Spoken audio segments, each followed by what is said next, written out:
એક કોષીય ફલિતાંડમાંથી આખો સજીવ કેવી રીતે બને છે, વનસ્પતિ વૃદ્ધિ કેવી રીતે કરે છે, એનું એક સરસ મજાનું ચેપ્ટરનું નામ છે વનસ્પતિ વૃદ્ધિ અને વિકાસ.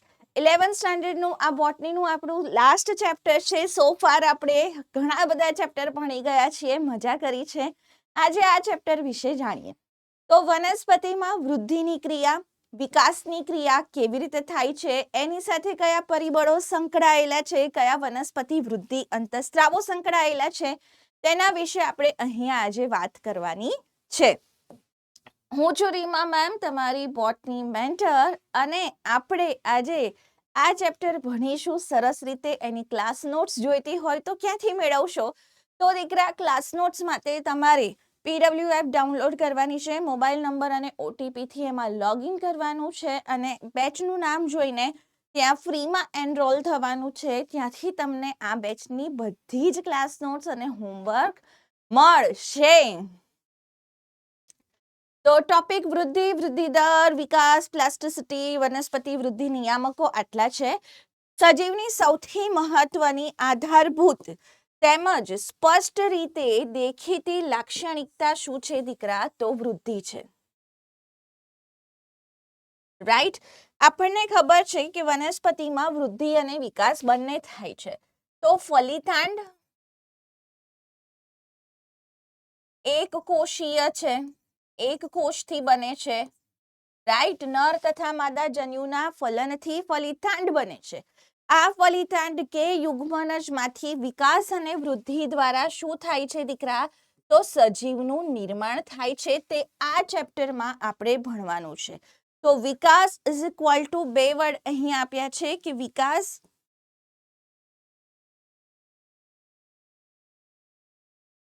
ઇઝ ઇક્વલ ટુ વૃદ્ધિ પ્લસ વનસ્પતિઓ વિભેદન કરે છે.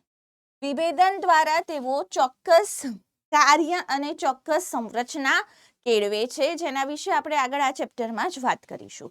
તો વૃદ્ધિની વ્યાખ્યા આપણે કેવી રીતે આપી શકીએ છીએ કે સજીવના કોઈ અંગ કે તેનો કોઈ ભાગ કે તેના સ્વતંત્ર કોષના કદમાં થતો સ્થાયી અપરિવર્તનીય ઇરિવર્સિબલ વધારો, તેને આપણે શું કહીશું? વૃદ્ધિ કહીશું.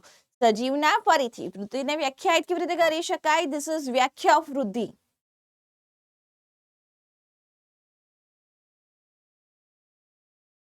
સજીવના કોઈ એક અંગ, તેના કોઈ ભાગ કે પછી સ્વતંત્ર કોષના કદમાં થતો અપરિવર્તનીય વધારો. અહીંયા આપણને ક્વેશ્ચન કર્યું છે કે શું પર્ણનું કદ વધે તે વૃદ્ધિ છે?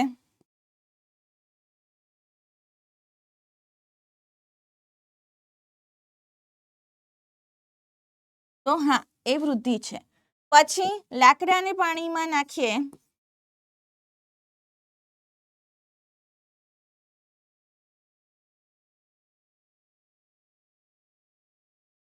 તે ફૂલે છે,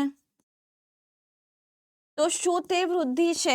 તો નો, તે વૃદ્ધિ નથી.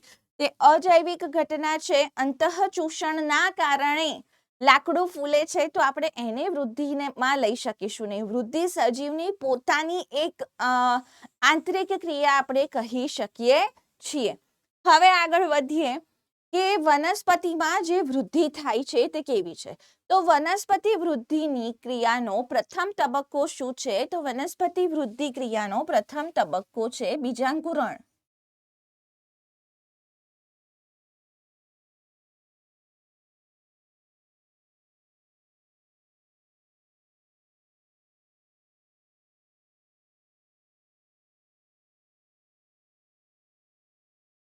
વનસ્પતિમાં અપરિમિત વૃદ્ધિ થાય છે.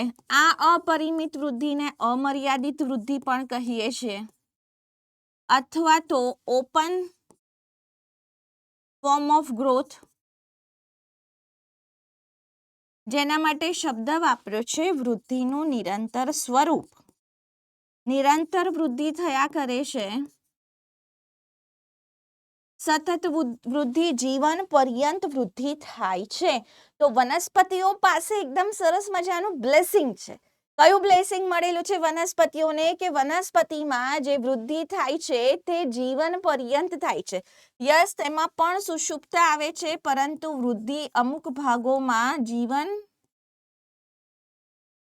પર્યંત વૃદ્ધિ, લાઈફ ટાઈમ વૃદ્ધિ જોવા મળે છે. અને આખા લાઈફ સ્પેન દરમિયાન તેમનામાં વૃદ્ધિ જોવા મળે છે. હવે જીવન પર્યંત વૃદ્ધિ વનસ્પતિઓમાં શા માટે જોવા મળે છે? તો તેમની પાસે કેટલાક વિશિષ્ટ સ્થાનો ઉપર વર્ધનશીલ પેશી આવેલી છે.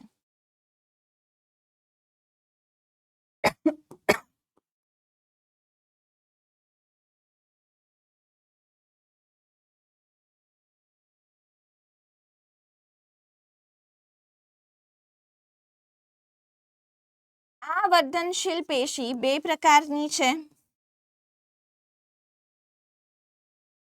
પ્રાથમિક વર્ધનશીલ અને દ્વિતીયક વર્ધનશીલ. પ્રાથમિક વર્ધનશીલ પેશી દ્વારા પ્રાથમિક વૃદ્ધિ થાય છે,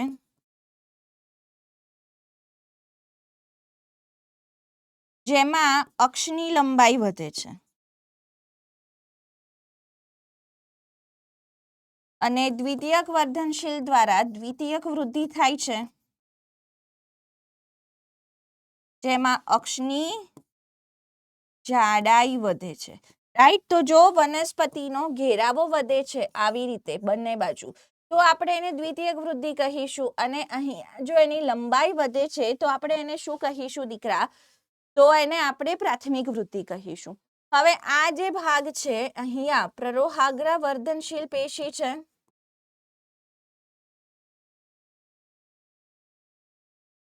નીચેની બાજુ મૂળાગ્ર વર્ધનશીલ છે. રાઈટ. સેમ અને રેમ આપણે એને રૂટ અપાઇકલ મેરિસ્ટેમ, શૂટ અપાઇકલ મેરિસ્ટેમ કહીશું. ત્યારબાદ સાઈડમાં વૃદ્ધિ થાય છે તો વાહીપુલ એધા છે.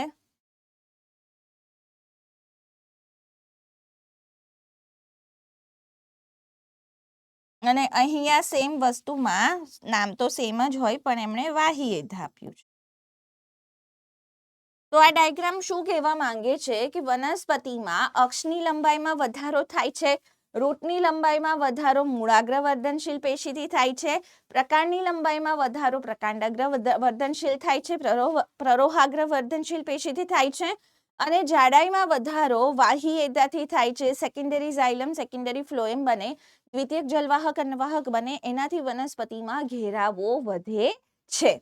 હવે આપણે આમાં આગળ વધીએ કે ઓકે, આપેલા વિધાનો સંદર્ભે અસંગત પસંદ કરો. ચલો, વનસ્પતિ વૃદ્ધિ સામાન્ય રીતે અપરિમિત છે. અમર્યાદિત વૃદ્ધિ વર્ધમાન પેશીના કારણે થાય છે. યસ. અગ્રીય વર્ધનશીલ પેશી આયામ વૃદ્ધિમાં સહભાગી બને છે. યસ. અને અંગોની જાડાઈમાં વધારો જો થાય, તો જાડાઈમાં વધારો થાય દીકરા, તેને આપણે દ્વિતીયક વૃદ્ધિ કહીશું, પ્રાથમિક વૃદ્ધિ નહીં કહીએ. આપણને અસંગત સેન્ટેન્સ પૂછ્યું હતું. આવા વિધાનો પ્રકારના ક્વેશ્ચન અહીંયાથી પૂછાઈ શકે છે. હવે આગળ વધીએ. બીજાંકુરણ. તો વનસ્પતિ વૃદ્ધિની ક્રિયાનો પ્રથમ તબક્કો શું છે? બીજાંકુરણ. ક્યારે બીજાંકુરણ થાય છે? જ્યારે પર્યાવરણમાં સાનુકૂળ પરિસ્થિતિ સર્જાય.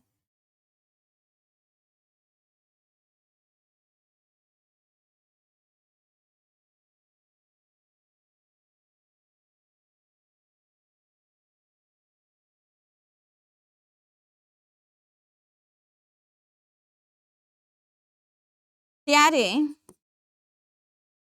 પુનઃ ચયાપચય શરૂ થાય છે. રાઈટ. તો આવી રીતે સપોઝ આ વાલનું બીજ છે, તો સૌથી પહેલા હાઇપોકોટાઇલ ડેવલપ થાય છે, એટલે કે બીજપત્રની જે નીચેનો ભાગ છે તે ડેવલપ થાય છે. રાઈટ. અધ્રાક્ષને આપણે કહીએ છીએ. પછી ધીરે ધીરે ધીરે ઉપરની બાજુ જુઓ, આ જે બીજપત્રો છે તે વાપરીને ત્યાં પર્ણનું નિર્માણ થયું છે. તો બીજપત્ર છે એટલે ખરી જશે, અને આ નીચેનો જે ભાગ છે તે આપણો અધ્રાક્ષનો ભાગ છે. ઉપરાક્ષનો ભાગ છે બીજપત્રની ઉપર બન્યો, જેના ઉપર પર્ણનું સર્જન થયું છે. તો અહીંયા પર્ણ સર્જન માટે ખોરાક સંચિત હતો બીજમાં. તો બીજ જે હોય છે ને તે કેવી અવસ્થામાં હોય છે? તો સુષુપ્ત અવસ્થામાં હોય છે. જ્યારે સાનુકૂળ પરિસ્થિતિ ગેરહાજર હોય ત્યારે બીજ સુષુપ્ત અવસ્થામાં જાય છે.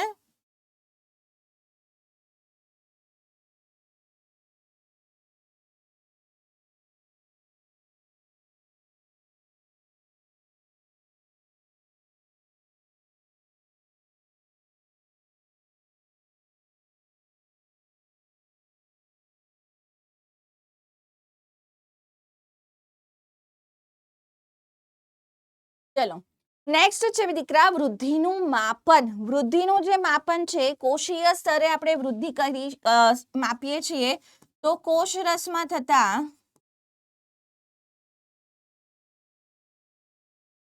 વધારા દ્વારા માપી શકાય છે. કોષીય સ્તરે જો આપણે વૃદ્ધિ માપીએ તો કેવી રીતે માપીશું? તો ભાઈ કોષ રસના જથ્થામાં વધારો થાય તેને આપણે વૃદ્ધિ કહીશું. પરંતુ વૃદ્ધિનું સીધું માપન કેવું છે? મુશ્કેલ છે.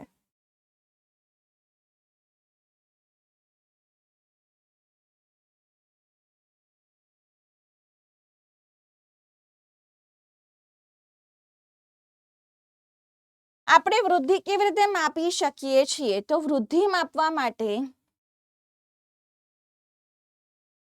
કદ અથવા જથ્થામાં થતો વધારો, પછી વજનમાં થતો વધારો, વજનમાં પણ શુષ્ક વજન વધારે પ્રેફરેબલ છે. સામાન્ય વજન કરતા સૂક્ષ્મ વજનનું માપન આપણને વૃદ્ધિ વધારે સારી રીતે સૂચવે છે. કારણ કે પાણીની માત્રા દરેકમાં અલગ અલગ હશે. જેમ કે વોટરમેલન હોય તો એમાં કદ કેટલું વધે છે કોષનું? તો આપણને કીધું છે કે તરબૂચનો કોષ હોય તો 3,50,000 ગણો વધારો કરે છે પાણી દ્વારા.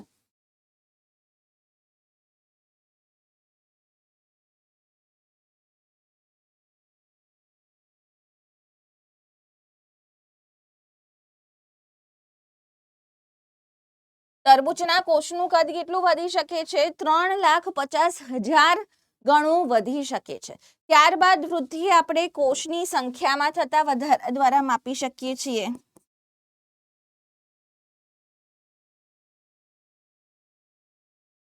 આમાં પણ ઉદાહરણ આપ્યું છે. શેનું ઉદાહરણ આપ્યું છે? તો મકાઈમાં મૂળાગ્ર વર્ધનશીલ પેશી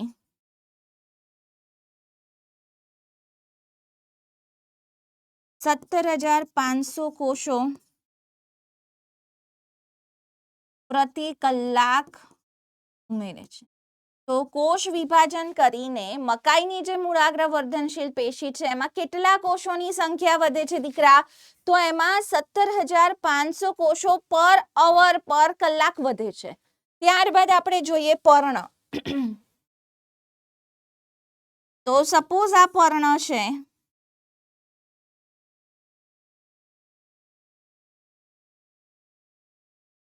પાંચ અઠવાડિયા પછી આ પર્ણનું આટલું કદ થઈ ગયું. તો અહીંયા શું થયું છે? તો ક્ષેત્રફળમાં થતો વધારો વૃદ્ધિ સૂચવે છે. અને લાસ્ટ વન છે કે સપોઝ અહીંયા ઉદાહરણ તરીકે પરાગરજમાંથી પરાગનલિકાની વૃદ્ધિ થાય તો તેનું માપન આપણે લંબાઈમાં થતા વધારા દ્વારા માપી શકીએ છીએ. તો આવી રીતે વૃદ્ધિનું માપન કરી શકાય છે. વૃદ્ધિનું માપન ક્વેશ્ચન 2 માર્ક્સમાં 3 માર્ક્સમાં થિયરીમાં પૂછાઈ શકે છે. હવે આગળ વધીએ આપણે કે વૃદ્ધિના વિવિધ તબક્કાઓ છે. વૃદ્ધિના કયા વિવિધ તબક્કાઓ છે? તો ભાઈ 3 તબક્કા છે. પહેલો તબક્કો છે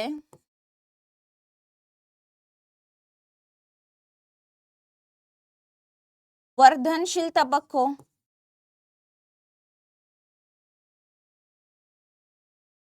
ચલો વર્ધનશીલ તબક્કો જે છે તેમાં વર્ધનશીલ પેશીના કોષો દ્વારા આ વૃદ્ધિ થાય છે.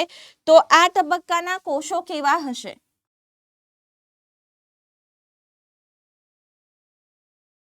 મોટું નાના કોષો છે, મોટું સ્પષ્ટ કોષ કેન્દ્ર ધરાવે છે. હવે કોષ કેન્દ્ર મોટું છે, કોષ નાનો છે, તો ઘટ્ટ જીવરસ છે. જીવરસથી તો ભરપૂર છે, પણ કેવું છે, એમનો જીવરસ કેવો હોય છે, ઘટ્ટ હોય છે. વારંવાર વિભાજન કરવાનું છે, તો કોષ દિવાલ સેલ્યુલોઝ યુક્ત પાતળી કોષ દિવાલ છે.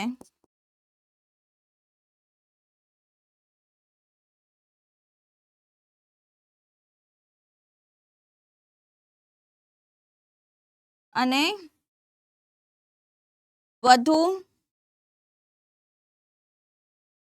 પ્લાઝ્મોડેસ્મેટા છે, કોષરસ તંતુઓ છે.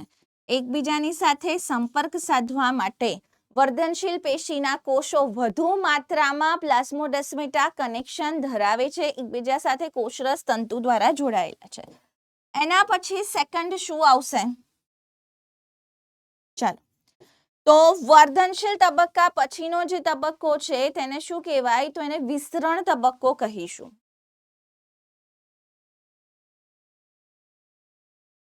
હવે વિસ્તરણ તબક્કો વર્ધનશીલનો નિકટવર્તી તબક્કો છે. છેડાથી દૂરનો ભાગ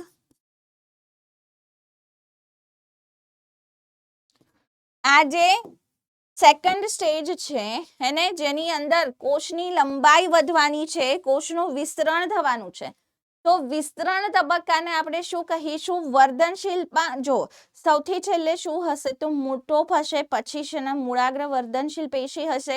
મૂળની વાત કરીએ, પ્રરોહમાં પણ સેમ અલગ થોડું હશે. એના પછી શું આવે? વિસ્તરણ તબક્કો આવે. તો નિકટવર્તી પૂછે ને તો છેડાથી દૂરનો નિકટવર્તી ભાગ લેવાનો, રાઈટ? તો વર્ધનશીલનો વિસ્તરણ પ્રદેશ એનો નિકટવર્તી છે, તો વર્ધનશીલનો નિકટવર્તી છે. આમાં કોષનું વિસ્તરણ થશે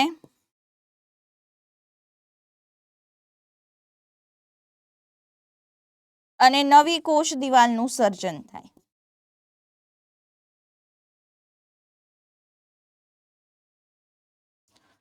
થર્ડ તબક્કો છે પરિપક્વન તબક્કો. જે દીકરા કોનો નિકટવર્તી થશે? તો આપણા વિસ્તરણ પ્રદેશનો નિકટવર્તી તબક્કો.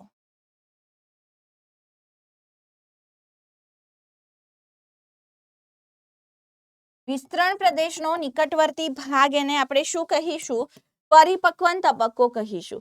પરિપક્વન તબક્કામાં વિભેદન થાય છે, કોષ અંતિમ કદ પ્રાપ્ત કરે છે.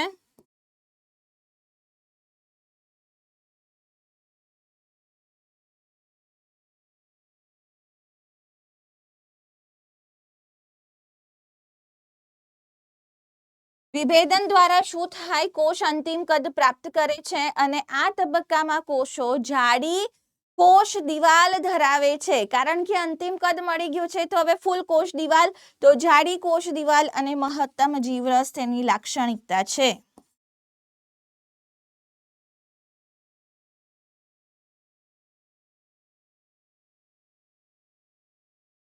ચાલો આગળ વધીએ. હવે આપણને વૃદ્ધિ દર આપ્યું છે. પ્રતિ એકમ સમયમાં વૃદ્ધિમાં થતો વધારો તેને આપણે શું કહીશું? વૃદ્ધિ દર.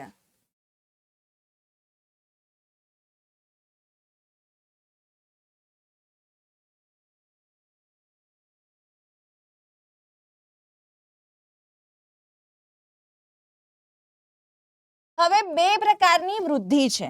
કયા બે પ્રકારની વૃદ્ધિ છે બેટા? તો ફર્સ્ટ છે આંકડાકીય વૃદ્ધિ અને સેકન્ડ આપણને આપી છે ભૌમિતિક વૃદ્ધિ. હવે બંનેનો ડિફરન્સ સમજવાનો ટ્રાય કરીએ કે આંકડાકીય વૃદ્ધિ જે છે તેમાં કેવી રીતે સંખ્યા વધે છે? 1 2 3 4 5 6 આવી રીતે કોષોની સંખ્યા વધે છે. તો આંકડાકીય વૃદ્ધિમાં આ એક કોષ છે, આ ગ્રીન કલરનો કોષ છે. ચલો, એમાંથી કોષ વિભાજન થયું અને દીકરા બે કોષો બન્યા.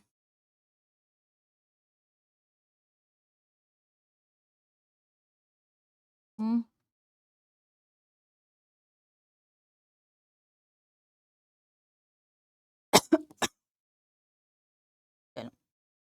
પહેલા ડ્રો કરી લઉં, પછી તમને એક્સપ્લેન કરું. તમે મારી સાથે સાથે ડ્રો કરો જો નોટ્સ લખતા હો તો. इसे नोट्स लखवी जोईए। अमुक बाळको ना लखता होय एने कहूं छुं के लखवी जोईए। 3 कोषो बन्या।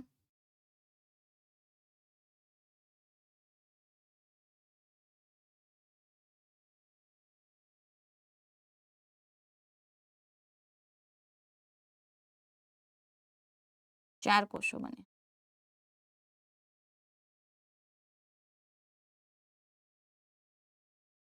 तो जुओ आ जे वृद्धि छे आंकड़ाकीय वृद्धि एमां शुं थाय छे कोषोनी संख्या केवी रीते वधी रही छे तो 1 2 3 4 आवी रीते वधी रही छे। हवे जुओ आ जे कोषमां मैं ग्रीन कलर दर्शाव्यो छे ए कोषो खाली वर्धनशील छे।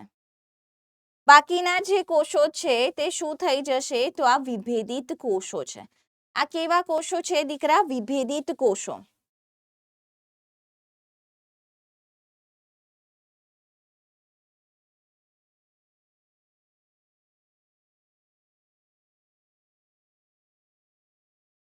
डन तो शुं थाय छे कोष विभाजन थयुं बे कोषो बन्या एमांथी एक कोष विभाजन पामशे अने एक कोष जे छे ते मेरिस्टेमेटिक वर्धनशील रहेशे।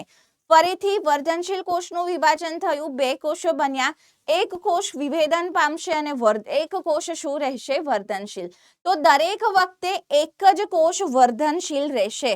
तो अहींया समभाजन थाय छे अने समभाजनथी एक बाळकोष सतत विभाजन पामे छे अने अन्य कोष विभेदन पामे छे। समभाजनथी बनता बाळकोषोमां एक कोष विभाजन पामे छे, वर्धनशील रहे छे अने अन्य कोष जे छे ते शुं करशे तो विभेदित थाय छे। तो आवी रीते कोषोनी संख्या वधे आवा नंबरमां 1 2 3 4 5 6 तो एने आपणे शुं कहीशुं? एने आपणे आंकड़ाकीय वृद्धि कहीशुं। आंकड़ाकीय वृद्धिमां ज्यारे आपणे वनस्पतिनी ऊंचाई विरुद्ध समयनो ग्राफ ड्रॉ करीए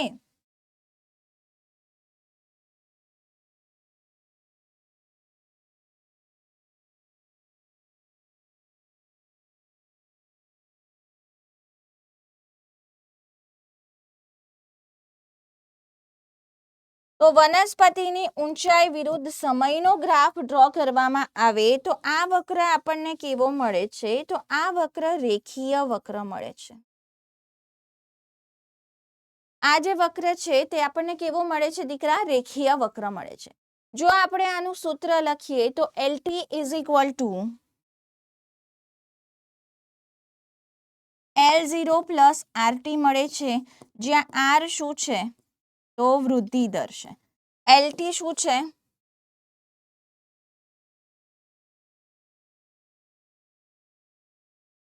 T સમયે આપેલા સમયે વૃદ્ધિ છે और વનસ્પતિની લંબાઈ છે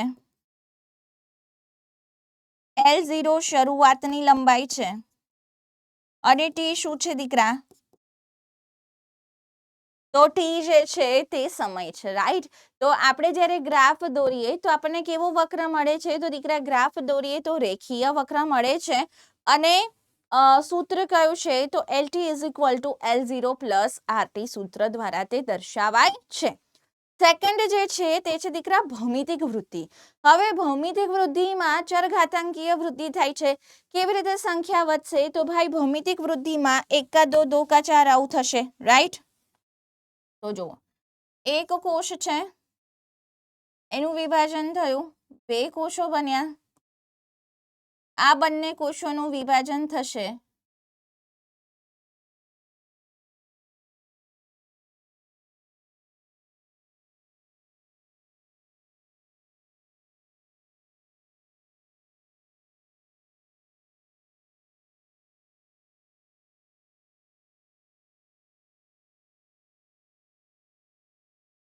तो 4 कोषो बनशे 4 नुं विभाजन थशे तो दीकरा केटला कोषो बनशे तो 8 कोषो बनशे।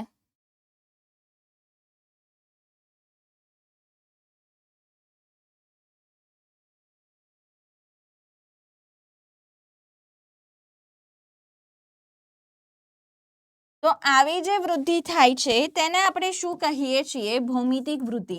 1 2 4 8 16 આવી રીતે. તો અહીંયા વિભાજન થાય છે ત્યારે દરેક કોષ જે છે તે શું કરે છે? તો દરેક કોષ વિભાજન ક્ષમતા રાખે છે પોતાની પાસે. વર્ધનશીલ કોષોમાં આવી ભૌમિતિક વૃદ્ધિ જોવા મળે છે. તો ભૌમિતિક વૃદ્ધિ જે છે તે પર્યાવરણમાં વિકાસ પામતા બધા સજીવોની લાક્ષણિકતા છે.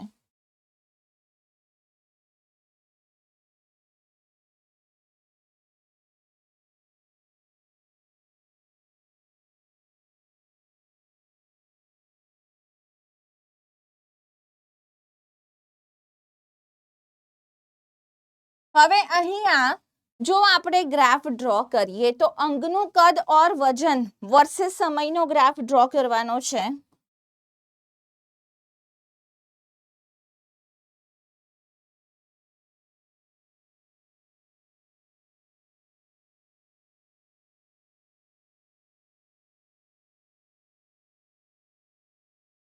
તો આ ગ્રાફ આપણને આવો એસ આકારનો મળે છે. સિગ્મોઇડ વક્ર એને કહેવાય. તો કેવો વક્ર મળશે દીકરા? એસ આકારનો સિગ્મોઇડ વક્ર મળશે, જેમાં શરૂઆતમાં ધીમી વૃદ્ધિ છે, પછી એસિલરેશન છે, ઝડપી વૃદ્ધિ છે. તો આ ધીમી વૃદ્ધિ છે, આ ઝડપી વૃદ્ધિ છે, અને એક સમયે જ્યારે વહન ક્ષમતા આવે છે તો સ્થાયી વૃદ્ધિ આપણને જોવા મળે છે. તો આ જે ગ્રાફ છે ભૌમિતિક વૃદ્ધિનો તે કેવા આકારનો જોવા મળે છે? એસ આકારનો. સૂત્રની વાત કરીએ તો W1 = W0 e⁻rt છે.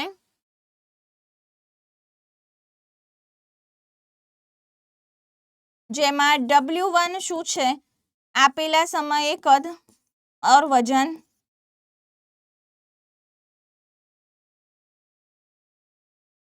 W0 શું છે? શરૂઆતનું કદ અથવા વજન.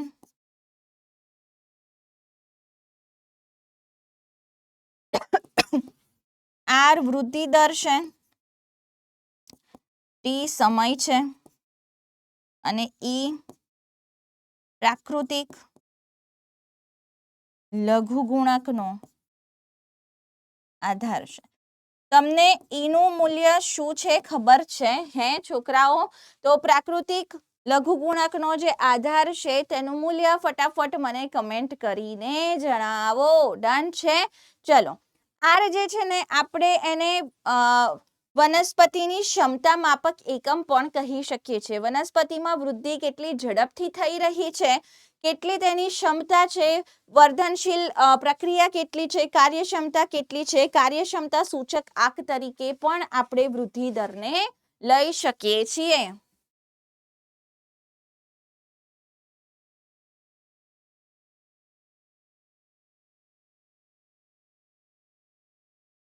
હવે આપણને આપ્યું છે કે વનસ્પતિમાં જ્યારે બેટા વૃદ્ધિ થાય છે તો જુઓ, શરૂઆતનો જે તબક્કો છે ત્યારે શું થાય છે? તો વિભાજન થાય છે.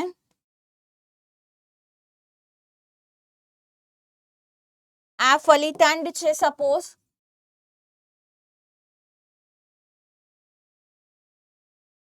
કોષ વિભાજન થયું.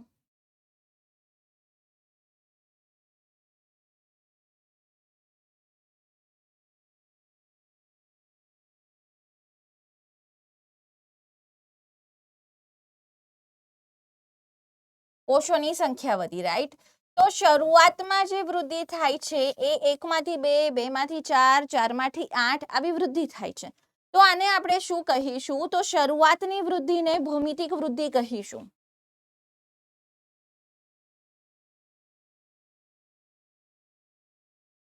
પછી જ્યારે તેમાં વિભેદનની શરૂઆત થાય છે,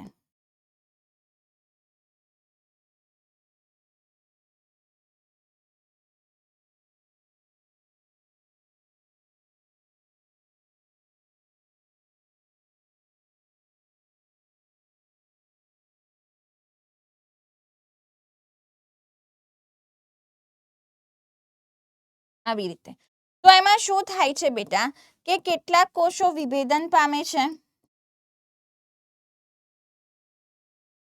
કેટલાક કોષો પાસે વિભાજન ક્ષમતા હોય છે, રાઈટ. તો આ જે વૃદ્ધિ છે બાદમાં થતી વૃદ્ધિ, આ કઈ વૃદ્ધિ છે? તો આ આંકડાકીય વૃદ્ધિ છે. તો શરૂઆતમાં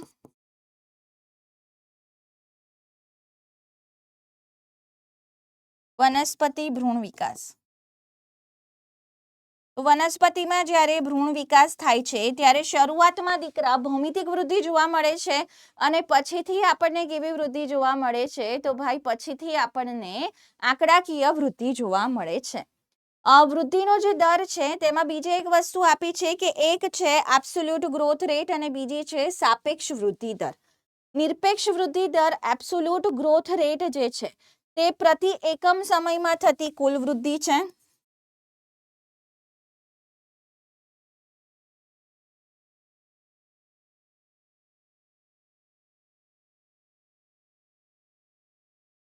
આ એબ્સોલ્યુટ ગ્રોથ રેટ છે નિરપેક્ષ વૃદ્ધિ. હવે જુઓ એક્ઝામ્પલથી સમજીએ. અને બીજો વર્ડ છે દીકરા સાપેક્ષ વૃદ્ધિ દર, રિલેટિવ ગ્રોથ રેટ, RGR.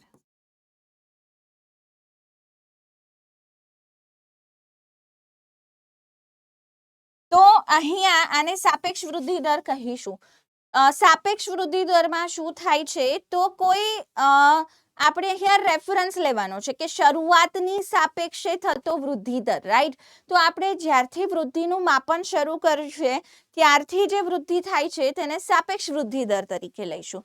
તો એમાં શરૂઆતનું કદ, અંતિમ કદ ધ્યાનમાં રાખવાનું છે. તો અહીંયા જુઓ એક પર્ણ છે, એ પર્ણ એ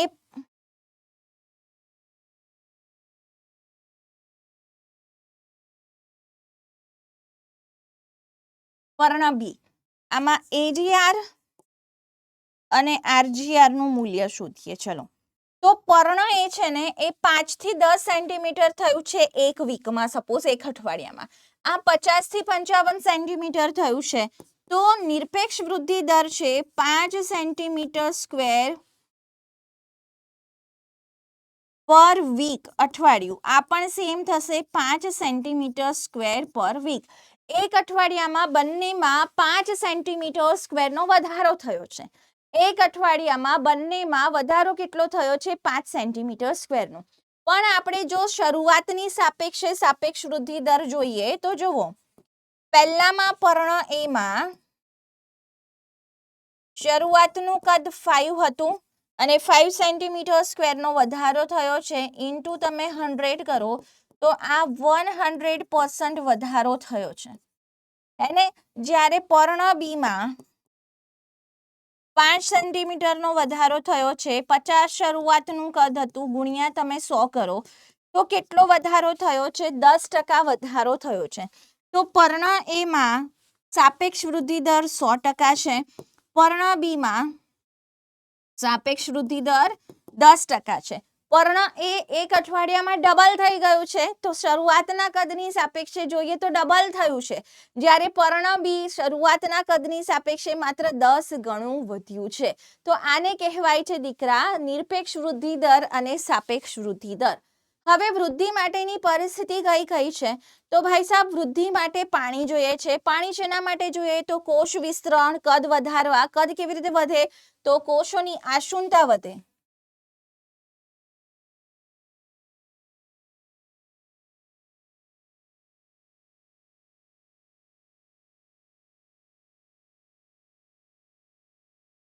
અને કોષનું કદ વધે તો કોષનું શું થાય છે દીકરા? વિસ્તરણ થાય છે, વૃદ્ધિ થાય છે. ઇવન ઉત્સેચકોની ક્રિયાશીલતા માટે પાણી ઉત્તમ માધ્યમ છે.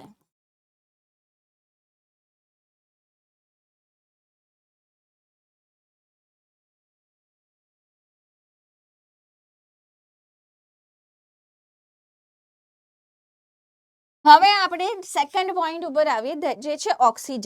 તો ભાઈ ઓક્સિજન શું કામ છે? શ્વસન માટે જરૂરી છે, તો ચયાપચયી ઉર્જા મુક્ત કરવા માટે ઉપયોગી છે.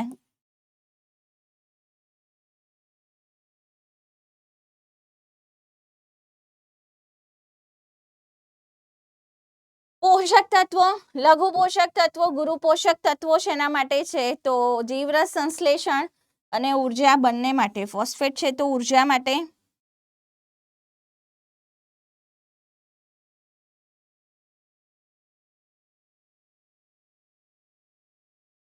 રાઈટ. ત્યારબાદ લખેલું છે, અહીંયા તમને દેખાતું નહીં હોય, તાપમાન. ભાઈ વૃદ્ધિ માટે તાપમાનનો શું ફાળો છે? તો ઇષ્ટતમ તાપમાન જે છે તે ઉત્સેચકોની ક્રિયાશીલતા માટે ગતિવિધિ માટે ક્રિયાશીલતા માટે ખૂબ જ જરૂરી છે. જો એમાં કઈ ગડબડ થાય તો વનસ્પતિની ઉત્તરજીવિતા ઉપર ક્વેશ્ચન આવશે. ચલો, પ્રકાશ શેની માટે જરૂરી છે? તો ખબર જ છે કે વનસ્પતિઓ સ્વયંપોષી છે તો પ્રકાશ સંશ્લેષણ માટે પ્રકાશ જરૂરી છે. અને એમાં જે અંગોની વૃદ્ધિ થઈ રહી છે તેના ઉપર ગુરુત્વાકર્ષણનો પણ પ્રભાવ હોય છે. તો વૃદ્ધિ માટેની પરિસ્થિતિમાં 6 પરિસ્થિતિ આપણને આપી છે: પાણી, ઓક્સિજન, પોષક તત્વો, તાપમાન, પ્રકાશ અને ગુરુત્વાકર્ષણ. આ પણ 3 માર્ક્સમાં પૂછાય છે. હવે આવીએ વિભેદન, નિર્વિભેદન, પુનઃવિભેદન. તો જુઓ, વર્ધનશીલ કોષો છે, પ્રાથમિક વર્ધનશીલ પેશી, એના કોષો પાસે કોષ વિભાજન ક્ષમતા છે. એના કોષો કોષ વિભાજન ગુમાવશે અને થશે તેમનું વિભેદન. તો વિભેદન જ્યારે થશે તો કોષ વિભાજન ક્ષમતા ગુમાવશે, કોષો પોતાનું અંતિમ કદ પ્રાપ્ત કરશે, રચનાકીય અને કાર્યાત્મક વિશિષ્ટતા કેળવશે. હવે પ્રાથમિક વર્ધનશીલનું વિભેદન થાય તો તેનાથી દીકરા શું બને છે? તો પ્રાથમિક સ્થાયી પેશી બને છે. પ્રાથમિક સ્થાયી પેશીમાંથી નિર્વિભેદન થાય તો એમાંથી દ્વિતીયક વર્ધનશીલ પેશી બનશે. અમુક સ્થાયી પેશીના કોષો વિભેદન ગુમાવે છે અને તેનાથી આને શું કહેવાય? વિભેદન કેન્સલ થયું, નિર્વિભેદન. તો અમુક સ્થાયી પેશીના કોષો જેમ કે મૃદુતકના કોષો, મૃદુતક કોષો છે, બાહ્યકના મૃદુતકીય કોષો છે, તે વિભાજન ક્ષમતા ગુમાવશે. વિભેદન ગુમાવશે, ફરીથી વિભાજન ક્ષમતા મેળવશે અને નિર્વિભેદન દ્વારા તેઓ બનાવે છે દ્વિતીયક વર્ધનશીલ પેશી. એવી રીતે પરિચક્રના અમુક કોષો છે, મૃદુતકીય કોષો, એ પરિચક્રના કોષોમાંથી એધા બને છે, દ્વિતીયક એધા, વાહી એધા, અને એ દ્વિતીયક વાહી એધા દ્વારા દ્વિતીયક જલવાહક, દ્વિતીયક અન્નવાહક બને છે. તો આ નિર્વિભેદન થયું. અને દ્વિતીયક વર્ધનશીલ પેશીમાં થી ફરી પુનઃ વિભેદન થાય તો દીકરા આ થઈ ગઈ આપણી દ્વિતીયક સ્થાયી પેશી. તો ચાલો ઉદાહરણ તરીકે મૃદુતકીય કોષો, મૃદુતકીય બાહ્યક, આ કોષો નિર્વિભેદન દ્વારા ફરીથી ત્વક્ષેધામાં ફેરવાય છે અને ત્વક્ષેધાનું વિભેદન થાય, પુનઃ વિભેદન થાય તો એમાંથી ત્વક્ષા અને દ્વિતીયક બાહ્યક બને છે. એવી રીતે પરિચક્રના મૃદુતકીય કોષોમાંથી દ્વિતીયક વર્ધનશીલ પેશી બને છે, વાહી એધા બને છે. આ વાહી એધા પુનઃ વિભેદન દ્વારા દ્વિતીયક જલવાહક, દ્વિતીયક અન્નવાહક બનાવે છે અને જ્યારે વિભેદન થાય છે ત્યારે કોષ દિવાલ જાડી થાય છે. સપોઝ જલવાહક અન્નવાહક બને છે તો જલવાહકમાં જાણી જોઈને કોષનું મૃત્યુ થશે જેથી કરીને પાણીનું કંડક્શન કરી શકે, અને અન્નવાહક બને છે તો તેઓ તેમનો કોષ કેન્દ્ર ગુમાવે છે, તો વિશિષ્ટતા કેળવે છે જ્યારે વિભેદન થાય ત્યારે.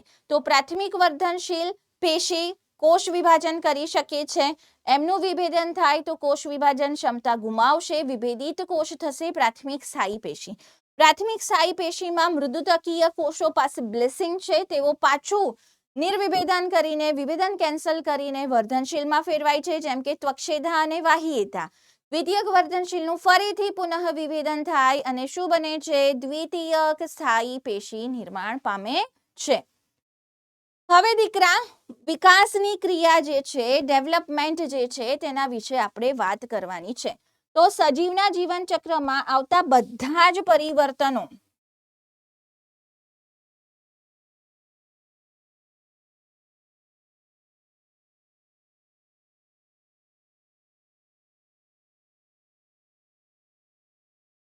તો સપોઝ વનસ્પતિની વાત કરીએ તો વનસ્પતિના જીવનમાં શરૂઆત ક્યાંથી થાય છે તો ભાઈ બીજાંકુરણથી થાય છે.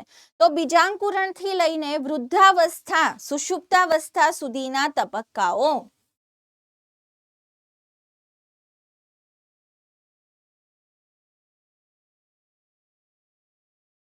પતન સુધીના તબક્કાઓને આપણે શેમાં લઈશું તો આપણે અહીંયા આ ક્રિયામાં વિકાસની ક્રિયામાં આપણે એને લઈશું. તો આપણે પહેલા જ ભણી લીધું કે વિકાસ શું છે તો વૃદ્ધિ વત્તા વિભેદન છે. વિકાસને આપણે કેવી રીતે લખી શકીએ છીએ વોટ ઇઝ વિકાસ તો વિકાસ ઇઝ ઇક્વલ ટુ વૃદ્ધિ વત્તા વિભેદન.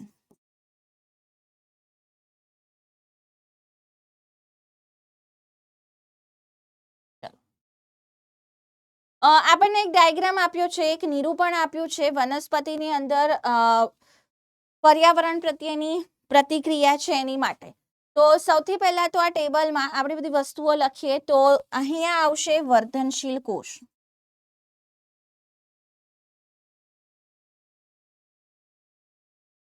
હવે જે વર્ધનશીલ કોષ હોય ને એ વર્ધનશીલ કોષમાં શું થાય છે દીકરા તો એમાં કોષરસ વૃદ્ધિ થાય છે. વર્ધનશીલ કોષમાં શું થશે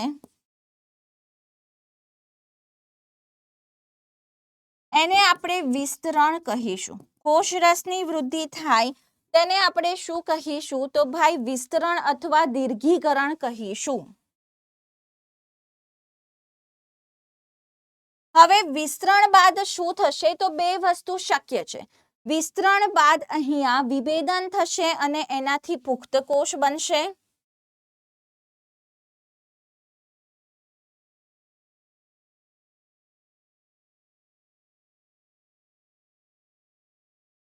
રાઈટ. અથવા તો આ કોષનું ફરીથી વિભાજન થશે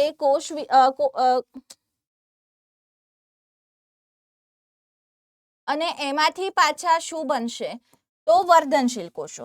તો વર્ધનશીલ કોષોમાં કોષરસ વૃદ્ધિ બાદ કોષ વિભાજન ફરીથી થાય અને વર્ધનશીલ કોષો ઉમેરાય છે. અથવા તો પછી એનું આગળ જતા વિભેદન થાય છે. વિભેદન થાય તો આપણે એને પરિપક્વતા પુખ્તતા કહીશું.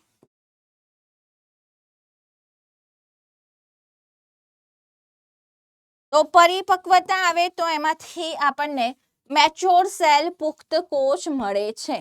આ જે પુખ્ત કોષ છે તેનું શું થશે બેટા તો એમાં વૃદ્ધતા આવશે, જીર્ણતા આવશે.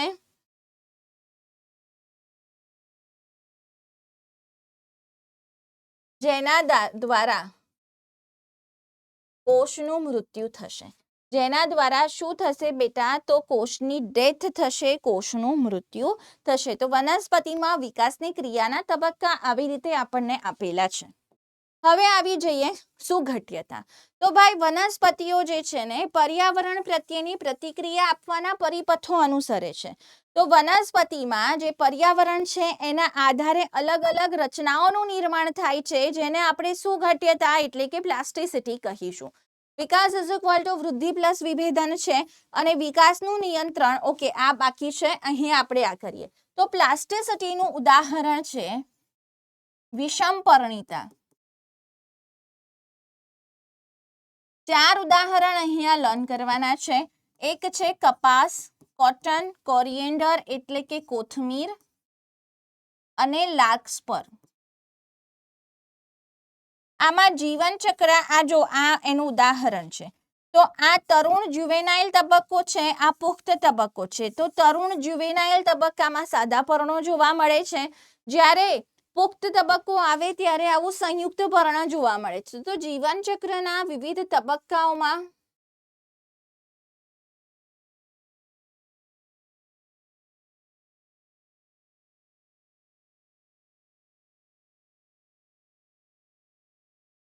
વિષમપર્ણિતા જોવા મળે છે. રાઈટ. કોથમીર, કપાસ અને લાર્કસ્પર. જ્યારે આપણે વાત કરીએ બેટા બટરકપની તો આમાં પર્યાવરણીય વિષમપર્ણિતા છે. જો કેવું થાય છે આની અંદર કે જ્યારે સ્થળીય વસવાટ છે તો મોટા કદના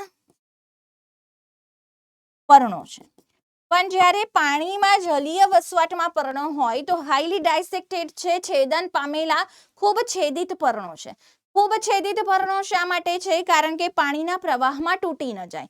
મોટા મોટા પર્ણો હોય તો પાણીના પ્રવાહમાં એના બ્રેક થવાના ચાન્સીસ વધી જાય છે. તો બે પ્રકારના પર્ણો છે, પણ આ પર્યાવરણીય વિષમપર્ણિતા છે. બટરકપમાં, રેનન્ક્યુલસમાં.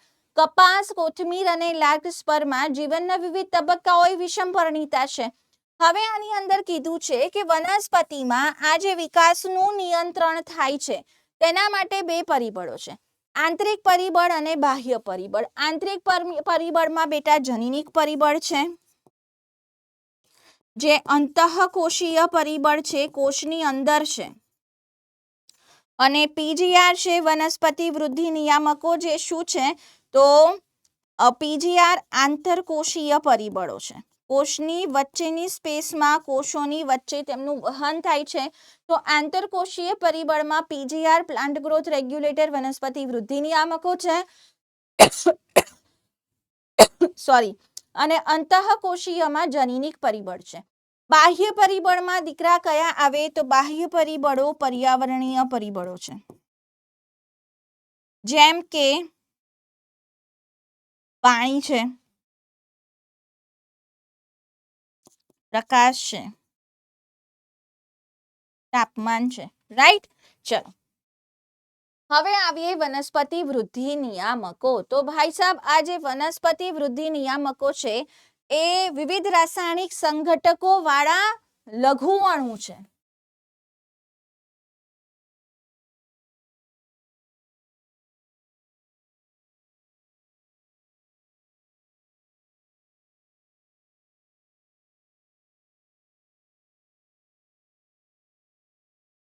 પાંચ પ્રકારના વનસ્પતિ વૃદ્ધિ નિયામકો આપણે અહીંયા ભણવાના છે, જેની અંદર પહેલું, અને ધીસ ઇઝ મોસ્ટ આઈએમપી, આ ટેબલના ફોર્મમાં પૂછાય છે. તો પહેલું છે દીકરા ઇન્ડોલ સંયોજનો. તો ઇન્ડોલ સંયોજનોમાં ઇન્ડોલ 3 એસિટિક એસિડ ઓક્ઝીન આવશે.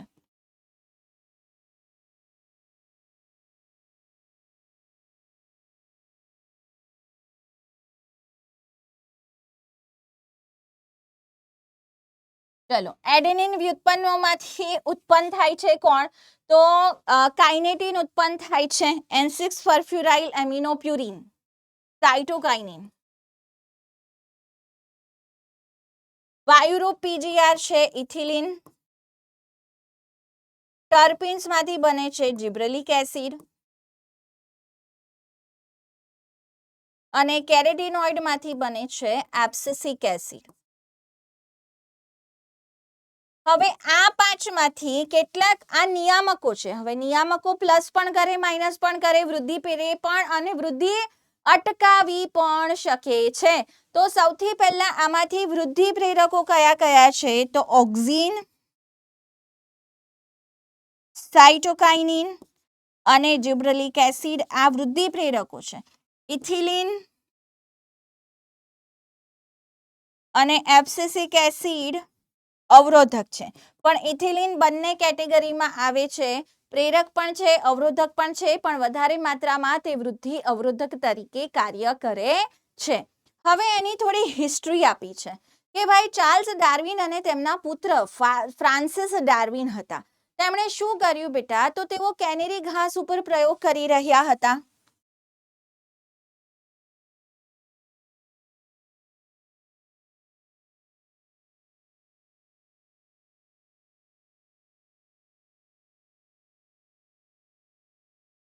તેમણે કેનેરી ઘાસના ભ્રૂણાગ્ર ચોલ ઉપર પ્રયોગો કર્યા અને તેમણે શું જોયું કે ભાઈ ઉપરનો જે ભાગ છે, ભ્રૂણાગ્ર ચોલનો ભાગ છે, તેના કારણે ભ્રૂણાગ્ર ચોલનું પ્રકાશ તરફ આવર્તન થાય છે.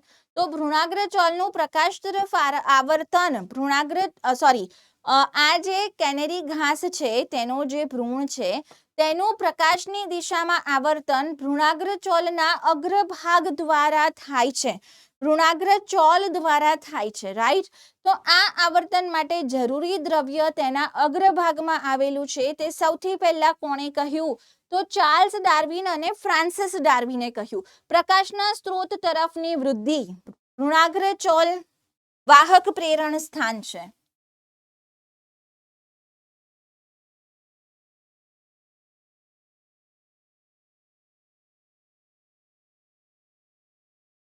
ત્યારબાદ દીકરા FW વેન્ટે શું કર્યું? તો એ જ ભ્રૂણાગ્ર ચોલમાંથી પણ ભ્રૂણાગ્ર ચોલમાંથી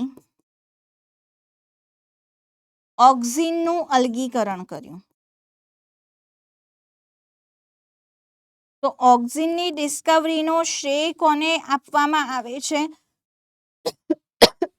સોરી, ઓક્સિન ડિસ્કવરીનો શ્રેય FW વેન્ટને આપવામાં આવે છે. હવે આપણે આવીએ નેક્સ્ટ છે દીકરા ઈ કુરોસોવા. જાપાનીઝ વૈજ્ઞાનિક છે ઈ કુરોસોવાએ શું કર્યું હતું? તો જાપાનમાં અમુક ડાંગરના છોડ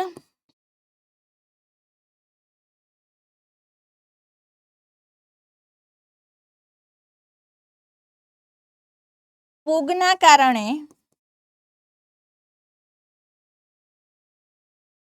લંબાઈ વધી. આવા છોડને ત્યાં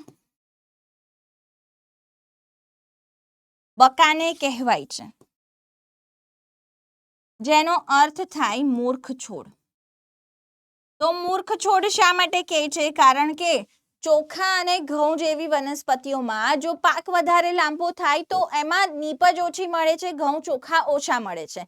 તો ઈ કુરોસોવાએ જોયું કે અમુક ફૂગના કારણે જે ડાંગર છે તેના છોડમાં અસાધારણ વૃદ્ધિ થઈ રહી છે, લંબાઈ ખૂબ વધી રહી છે, જે પ્લાન્ટ માટે શું છે?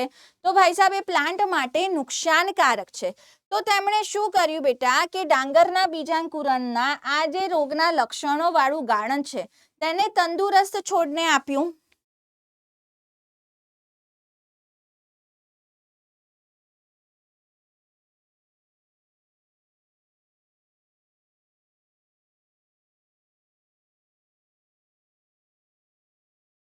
તો તેની પણ લંબાઈ વધી.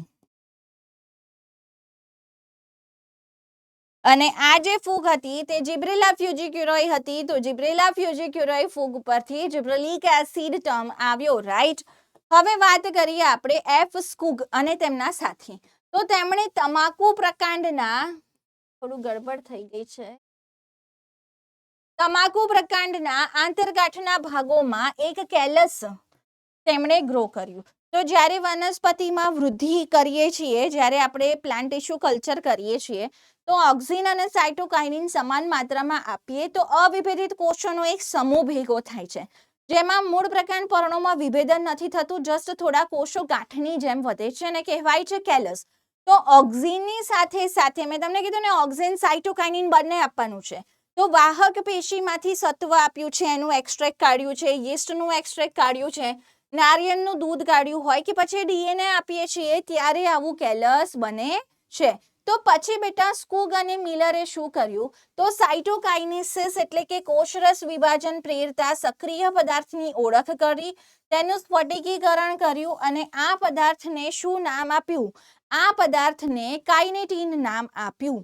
નેક્સ્ટ છે તો આ થઈ સાયટોકાઇનની ડિસ્કવરી. હવે આપ્યું છે એબ્સિસિક એસિડ. તો એબ્સિસિક એસિડની ડિસ્કવરીમાં 3 વસ્તુ આપી છે. તો 1960ના મધ્યમાં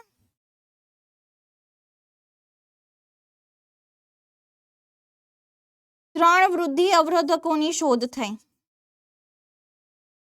આ 3ના નામ છે અવરોધક બી, એબ્સિસિન 2 અને ડોર્મિન, જેનું રાસાયણિક સંરચના સેમ હતી. તો જેને આપણે હવે એબ્સિસિક એસિડ કહીએ છીએ. જેને આપણે શું કહીએ છીએ? એબ્સિસિક એસિડ. અહીંયા વૈજ્ઞાનિકોના નામ યાદ રાખવાના નથી. લાસ્ટ વન છે બેટા કઝિન્સ. કઝિન્સ નામના વૈજ્ઞાનિકે કાચા કેળા સાથે પાકા સંતરા રાખ્યા. તેમણે ઓબ્ઝર્વ કર્યું કે સંતરામાંથી બાષ્પશીલ પદાર્થ નીકળે છે,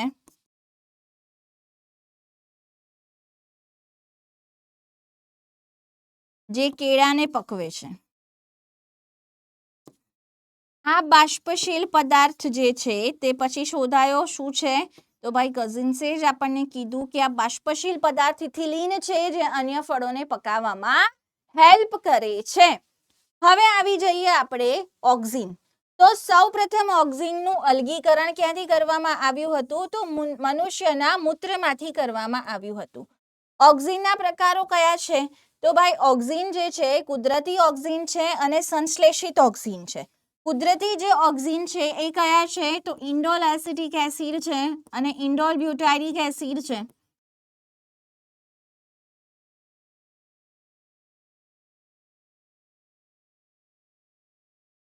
આઈએ એનું ફૂલ ફોર્મ આગળ લખ્યું છે.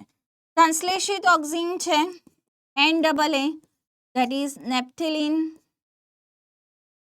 એસિટિક એસિડ અને 2,4-D 2,4-dichlorophenoxy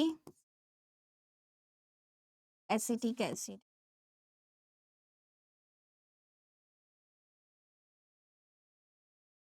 ચલો, ગ્રીક શબ્દ છે ઓક્સિન. ઓક્સિનનો અર્થ છે ગ્રોથ. ગ્રોથ માટે વૃદ્ધિ માટે જવાબદાર છે. વ્યાપક રીતે કૃષિ વિદ્યા અને બાગાયત વિદ્યાના અભ્યાસમાં ઉપયોગી છે. અને ક્યાં ઉદ્ભવે છે? ઓક્સિનનો ઉદ્ભવ ક્યાં થાય છે દીકરા? તો ઓક્સિન જે છે તે અગ્રભાગે ઉદ્ભવે છે. તો પ્રકાંડ તેમજ મૂળની વૃદ્ધ પામતી ટોચના ભાગે ઉદ્ભવે છે અને ત્યાંથી તેમનું વહન તેમના કાર્યસ્થાને થાય છે. ઓક્સિનના કાર્યો યાદ રાખવા માટે એક સ્ટોરી મેં યાદ રખાવી હતી કે ઓક્સિન નામનો એક બાળક છે. જો એ પોતાના હાથમાં શું લઈને આવ્યો છે? તો પ્રકાંડના ટુકડો લઈને આવ્યો છે. તો પ્રકાંડના ટુકડામાંથી છોડની વૃદ્ધિ. અને તો એમાં જ્યારે એણે એ પ્રકાંડનો ટુકડો પોતાની પાસે લાવ્યો અને એણે પોતાના ગાર્ડનમાં ઉગાડ્યો. તો જો આ ગાર્ડન છે, આ ગાર્ડનમાં પ્રકાંડનો ટુકડો ઉગાડીશું તો પ્રકાંડમાંથી મૂળ સર્જન થશે. પ્રકાંડમાંથી શું થશે દીકરા? તો પ્રકાંડના કાપેલા ભાગોમાં મૂળ સર્જન પ્રેરે છે.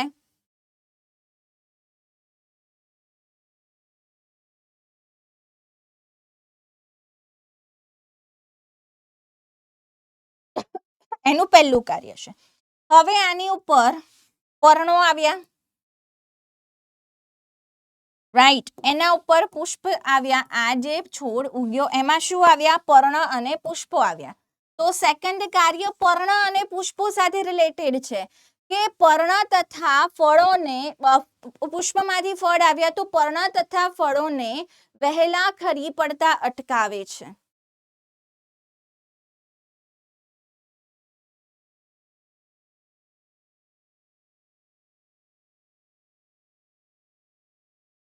અને જો બુઢા થઈ ગયા હોય, વૃદ્ધ થઈ ગયા હોય તો જીર્ણ પર્ણ તથા ફળોનું પતન પ્રેરે છે. રાઈટ. હવે કેમ આવું કરે છે? કારણ કે સ્વાર્થી છે. એને શું કરવું છે? તો ભાઈ ઓક્સિનને એક ગાર્ડન બનાવવું છે પોતાના માટે. તો ગાર્ડન બનાવવાની પ્રક્રિયામાં પહેલા તો એ અલગ અલગ જગ્યાએથી મસ્ત મજાના સ્ટેમ કટિંગ લાવે છે જેમાંથી નવા છોડ ઉદ્ભવશે. તો જ્યારે પ્રકાંડનો આપણે કોઈ ટુકડો વાવીએ છીએ તો એમાં ઓબ્વિયસલી મૂળ સર્જાવા જોઈએ. તો એ જમીનમાંથી પાણી શોષશે અને પોતાની વૃદ્ધિ કરશે, ખનિજ તત્વો શોષી શકે છે. તો પ્રકાંડના કાપેલા ભાગમાં અસ્થાનિક મૂળનું સર્જન કરાવે છે. પછી પર્ણ અને ફળને વહેલા ખરતા અટકાવે છે. જે જીર્ણ થઈ ગયા છે પર્ણ ફળો તેને ખરાવશે, રાઈટ, તેમને દૂર કરાવશે. હવે આ ફ્લાવર એણે જોયું કે શેનું છે? તો ભાઈ આ ફ્લાવર તો અનાનસનું છે. તો અનાનસમાં થર્ડ ફંક્શન છે. અનાનસમાં પુષ્પ સર્જન પ્રેરે છે. અનાનસમાં એ શું કરે છે? પુષ્પ સર્જન પ્રેરે છે. હવે ભાઈ એને ગાર્ડનમાં બેસીને સલાડ ખાવું છે તો પાર્થેનોકાર્પી અફલિત ફળ વિકાસ પ્રેરે છે. ટામેટામાં અફલિત ફળ વિકાસ પ્રેરે છે. અને ગાર્ડનમાં બાકડો છે, એના પર બેસીને ચા પીવી છે. તો ભાઈ આની પાસે એક વિશિષ્ટ લક્ષણ છે.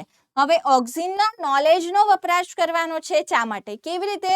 તો ભાઈ ઓક્સિન જે છે તે શું કરે છે? અપાઇકલ ડોમિનન્સ અગ્રીય પ્રભાવિતા દર્શાવે છે.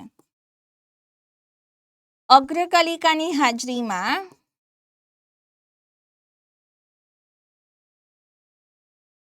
પાર્શ્વકલિકાનો વિકાસ ન થવા દે.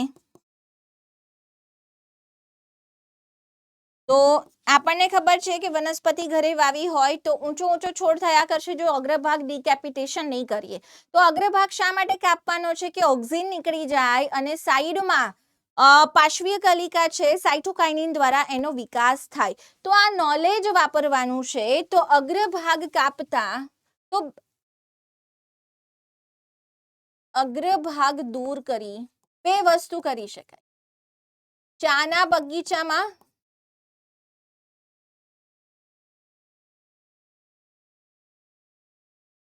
વધુ ઉત્પાદન, ભાઈ ચાય પત્તી હોય, લીફ છે જે આપણે ખાઈએ છીએ પીએ છીએ ઉકાળીને, તો જેટલું વધારે ઘેરાવું વધારે હશે, જેટલા વધારે પર્ણો હશે એટલું ઉત્પાદન વધશે. અને આ ગાર્ડનમાં બહારથી કોઈ તમારા જેવા ઉથલ-પાથલ કરવા વાળા બાળકો ન પ્રવેશે એના માટે શું કરે છે બેટા તે તો આ નોલેજનો વપરાશ કરીને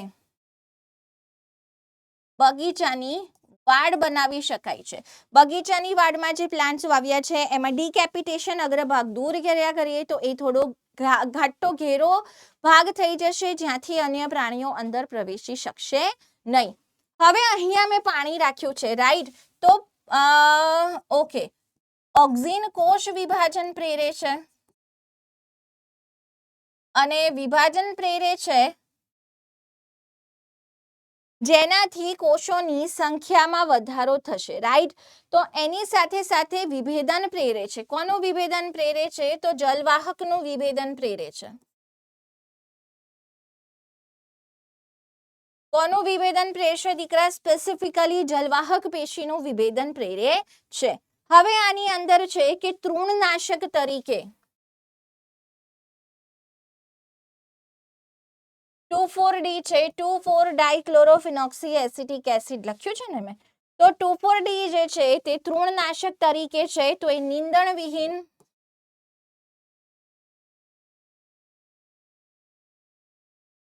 લોન બનાવવા વપરાય છે. 2,4-D જે છે તે દ્વિદળીને મારે છે. કઈ વનસ્પતિને મારે? દ્વિદળીને. તો લોન બનાવી છે, ઘાસ છે એમાં દ્વિદળી ઉગી જાય તો દ્વિદળી બધા પોષક તત્વો લઈને લોન ગ્રો ના થવા દે. તો ભાઈ ગાર્ડન તો લોન વગર અધૂરી છે. એને બ્રાઉન કલરના ગાર્ડનમાં તો શું મજા આવે? તો ગાર્ડનમાં જે લોન બનાવી છે એ લોનને નિંદણ વિહીન કરવા માટે તૃણનાશક તરીકે તે શું કરે છે દીકરા? તો 2,4-D નો છંટકાવ કરશે. તો આટલા ફંક્શન ઓક્સિનના લર્ન કરવાના છે. હવે આવી જઈએ. ઓકે, આ મેં તમને શોર્ટ નોટની જેમ રાખ્યું છે. અનાનસમાં પુષ્પ સર્જન, ખરી પડતા અટકાવે, કોષ વિભાજન, જલવાહક વિભેદન, અગ્રીય પ્રભાવિતા, ટામેટામાં અફલિત ફળ અને 2,4-D. ડન. ચાલો હવે આવે જિબ્રેલિન્સ. તો પહેલા સંશોધન પામેલ જિબ્રેલિન છે જિબ્રેલિક એસિડ 3. 100 જેટલા જિબ્રેલિક એસિડનું સંશોધન થયેલું છે અને નામ જે છે તેના સંશોધનના ક્રમના આધારે આપવામાં આવે છે. જિબ્રેલિન્સ જે છે તે ફૂગમાં પણ મળે છે અને વનસ્પતિમાં પણ મળે છે. તો ફૂગ અને વનસ્પતિમાં જોવા મળે છે અને વ્યાપક માત્રામાં દેહધાર્મિક પ્રતિક્રિયા ધરાવે છે. હવે કાર્ય શું છે? તો ભાઈ મુખ્ય કાર્ય છે આંતરગાંઠની લંબાઈ વધારવાનું, મુખ્ય અક્ષની લંબાઈ વધારવાનું કાર્ય કરે છે.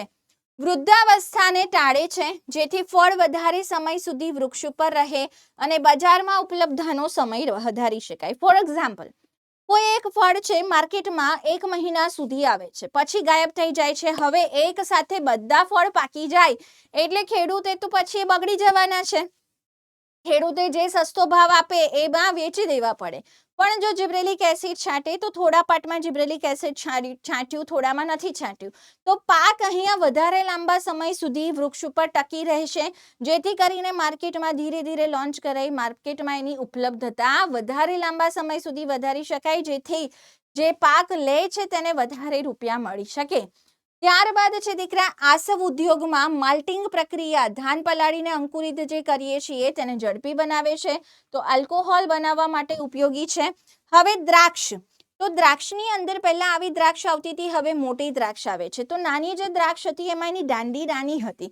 તો નાની નાની દ્રાક્ષ બને એકબીજા સાથે અડે એટલે કોન્ટેક્ટ ઇન્હિબિશનથી એનું કદ ન વધે. જ્યારે તેમાં જુબ્રેલિન ઉમેરવામાં આવ્યું તો દાંડીની લંબાઈ વધી તો દ્રાક્ષની લંબાઈ વધી. સફરજન છે તો કૂટફળ છે, યાદ કરો. તો સફરજનમાં પોમેલિન ઉમેરાય છે. હવે એમાં શું થશે કે સફરજનમાં જે કૂટફળ છે તો પુષ્પાસન ખાદ્ય છે, જે પ્રકાંડનો ભાગ છે. જુબ્રેલિક એસિડથી પ્રકાંડની લંબાઈ વધે છે તો પુષ્પાસનની લંબાઈ પણ વધશે, જેથી આકાર અને કદમાં સુધારો થાય છે. ત્યારબાદ આની શોર્ટ ટ્રિક મેં આવી રીતે યાદ રખાવડાવી હતી કે ભાઈ ગબ્બર છે, જીબ્બર છે, જુબ્રેલિક એસિડ, આ જબ્બર ભાઈ છે,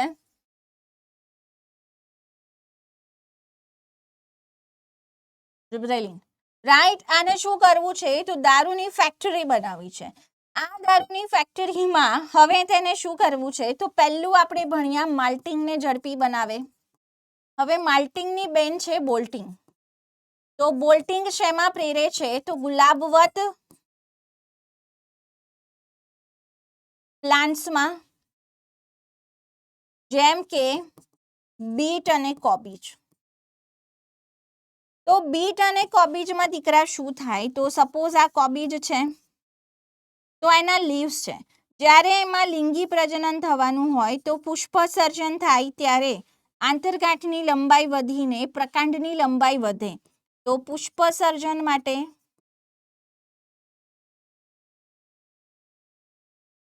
પ્રકાંડની લંબાઈ વધે. પછી બેટા દ્રાક્ષમાં દાંડીની લંબાઈ વધારે. દ્રાક્ષ જોઈએ ને આલ્કોહોલની ફેક્ટરીમાં, જેથી તેનું કદ વધે. પછી સફરજન જોઈએ છે ને તો સફરજન કદ અને આકારમાં વધારો, રાઈટ, જિબ્રેલિક એસિડ દ્વારા થશે. પછી સોરી, ત્યારબાદ શું આવશે તો શેરડી. તો આંતરગાંઠની લંબાઈ વધારે છે. શેરડીમાં તે શું કરે છે તો ભાઈ શેરડીમાં આંતરગાંઠની લંબાઈ વધારે છે, જેથી કરીને 20 ટન પ્રતિ એકર શેરડીનું ઉત્પાદન વધારી શકાય. એ પણ મોલાસીસ એને આમાં જરૂર છે ને પોતાની દારૂ ફેક્ટરીમાં. હવે એને શંકુદ્રુમ વૃક્ષોની પણ જરૂર છે. જે વસ્તુ હોય બધી લઈ લે છે દારૂ બનાવવા માટે. તો ભાઈ શંકુદ્રુમ વૃક્ષોની જરૂર છે. તો શંકુદ્રુમમાં જિબ્રેલિક એસિડ શું કરે છે તો શંકુદ્રુમની અંદર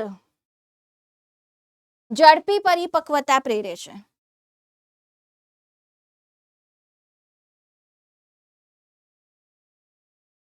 હવે ઝડપી પરિપક્વતા આવે તો ઝડપી એમાં બીજ મળે હેને, અને ઝડપથી બીજ મળે તો એનો વપરાશ એ કરી શકશે. એક આપણે આગળ લખ્યું કે ફળોને લાંબા સમય, આખું વર્ષ એને ફેક્ટરી ચલાવી છે તો લાંબા સમય સુધી વૃક્ષ ઉપર ટકાવે, જેથી બજારમાં તેમની ઉપલબ્ધતા વધે. ચલ નેક્સ્ટ વન છે દીકરા ઓકે, શેરડીમાં પ્રકારની લંબાઈ આ મેં તમને કહી દીધું. બીટ કોબીજ ગુલાબવત પ્રકૃતિમાં આવી રીતે જ્યારે રિપ્રોડક્શન થાય, પુષ્પ સર્જન થાય ત્યારે આંતરગાંઠની લંબાઈ વધે છે અને જિબ્રેલિક 3નો છંટકાવ કરવાથી તરુણ શંકુદ્રુમમાં તીવ્ર ગતિએ પરિપક્વતા આવે છે. હવે નેક્સ્ટ છે સાઇટોકાઇનિન. સાઇટોકાઇનિન જે છે તે પર્ણનું બેસ્ટ ફ્રેન્ડ છે. કોનું બેસ્ટ ફ્રેન્ડ છે તો ભાઈ સાઇટોકાઇનિન અને લીફ બેસ્ટ ફ્રેન્ડ છે. કાઇનેટીન એડિનિનનું રૂપાંતરિત સ્વરૂપ ધરાવતું પ્યુરિન સ્વવિખંડનીય પદાર્થ તરીકે હેરિંગ માછલીના શુક્રકોષમાંથી શોધાયું હતું. પણ કાઇનેટીન વનસ્પતિઓમાં નૈસર્ગિક રીતે નથી. તો વનસ્પતિમાં નૈસર્ગિક રીતે શું છે તો ઝિએટીન છે. તો સૌપ્રથમ જે સાઇટોકાઇનિન શોધાયું હતું નૈસર્ગિક વનસ્પતિમાં તે મકાઈના કર્નલ બીજદેહ શેષમાંથી અને નારિયેળના દૂધમાંથી અલગ તારવવામાં આવ્યું હતું. મકાઈ ઝિયામેઝ છે, એના ઉપરથી નામ આપ્યું ઝિએટીન, કાઇનેટીનની જગ્યાએ ઝિએટીન. એવા પ્રદેશોમાં સંશ્લેષિત થાય છે જ્યાં ત્વરિત કોષ વિભાજન થાય, જેમ કે મૂળની ટોચ, વિકાસશીલ પ્રદેહ અને તરુણ ફળ. જ્યાં વિકાસ વૃદ્ધિ થવાના હોય તે જગ્યા પર સાઇટોકાઇનિન બને છે. હવે સાઇટોકાઇનિનના થોડાક જ કાર્ય છે, બસ આટલું જ સાઇટોકાઇનિનમાં એક જ પેજ યાદ રાખવાનું છે કે કોષ રસ વિભાજન પર વિશિષ્ટ અસર દર્શાવે છે, નવા પર્ણો બનાવે છે, પર્ણોમાં હરિતકણની સંખ્યા વધારે છે, પ્રરોહમાં પાર્શ્વીય વૃદ્ધિ કરે છે, અગ્રીય પ્રભાવિતાને દૂર કરે છે અને અસ્થાનિક પ્રરોહ સર્જનમાં મદદ કરે છે. અસ્થાનિક મૂળ સર્જનમાં ઓક્સિન છે, અસ્થાનિક પ્રરોહમાં સાઇટોકાઇનિન છે, બંને એકબીજાના વિરોધમાં છે. અગ્રીય પ્રભાવિતા ઓક્સિનના કારણે છે. અગ્રીય પ્રભાવિતા તોડીને પાર્શ્વકલિકાનો વિકાસ કોણ કરાવશે? સાઇટોકાઇનિન કરાવશે. તો જુઓ ભાઈ, તે અગ્રીય પ્રભાવિતામાંથી મુક્ત કરે છે અને પર્ણોનો પતન કેવી રીતે ટાળે છે? એનો ફ્રેન્ડ કેવી રીતે છે કે અન્ય ભાગોમાંથી પોષક તત્વો પર્ણમાં લઈને આવશે, તો તેઓ પોષક દ્રવ્યોનું વિતરણ પ્રેરે છે. જે ઓલ્ડ ભાગ થઈ ગયા છે ત્યાંથી પોષક તત્વો નવા પર્ણોમાં લઈ આવશે અને નવા પર્ણો જ્યારે પોષક તત્વો ઓછા છે, જમીનમાં શોષણ ઓછું થઈ રહ્યું છે, ત્યારે પણ તે પર્ણોને ખરતા અટકાવશે, પતનને અટકાવશે. કેવી રીતે? પોષક તત્વોના વિતરણ દ્વારા. ચાલો હવે આવી જઈએ ઇથિલિન. તો ભાઈ, ઇથિલિન સરળ વાયુરૂપ પીજીઆર છે, જીર્ણ પામતી પેશી છે, પાકેલા ફળો છે એમાં વધારે માત્રામાં છે, ફળોને પકાવવા તે ખૂબ અસર કરતા છે, ફળ પકવાની ક્રિયા દરમિયાન તે શ્વસન દર વધારે છે. આ જે અમુક ફળોમાં શ્વસન દર વધે છે આને રેસ્પિરેટરી ક્લાઇમેક્ટ્રિક કહેવાય છે. આકસ્મિક શ્વસન આપણને ગુજરાતીમાં વર્ડ આપ્યો છે. હવે ઇથિલિનમાં જુઓ શું આપ્યું છે કે બીજ અને કલિકાની સુષુપ્તાને તે તોડે છે. તો એની માટે આપણને જેમ કે અહીંયા પર્ણો અને પુષ્પમાં જીર્ણતા પતનને પ્રેરે છે, કારણ કે તે વનસ્પતિ વૃદ્ધિ અવરોધક છે. વનસ્પતિઓની અનુપ્રસ્થ સમક્ષિતિજ વૃદ્ધિ. હવે જુઓ સમજાવવું આ શું છે કે સપોઝ આ એક ફણગો ફૂટી રહ્યો છે, પ્લાન્ટ બહાર આવી રહ્યું છે, અહીંયા પથ્થર છે, તો આ ઉપરની બાજુ તો વૃદ્ધિ નહીં પામે તો મરી જશે? તો ના, એવું નથી થતું. શું થાય છે કે આની આવી રીતે આ જે અંકુરણ છે એની આવી સમક્ષિતિજ વૃદ્ધિ થશે અને પછી એ બહાર આવશે પથ્થરની સાઈડમાંથી. તો આવા કેસમાં તે શું કરે છે? તો સમક્ષિતિજ વૃદ્ધિ પણ પ્રેરે છે. તો વનસ્પતિની સમક્ષિતિજ વૃદ્ધિ અક્ષોની જાડાઈમાં વધારો કરે છે અને દ્વિદળી બીજના અંકુરણમાં અગ્રીય પ્રવર્ધમય સંરચના પર અસર કરે છે. હવે અહીંયા મેં મગફળી અને બટાકા દોર્યા છે. તો ભાઈ, બટાકામાં ગ્રંથિલનું અંકુરણ પ્રેરે છે,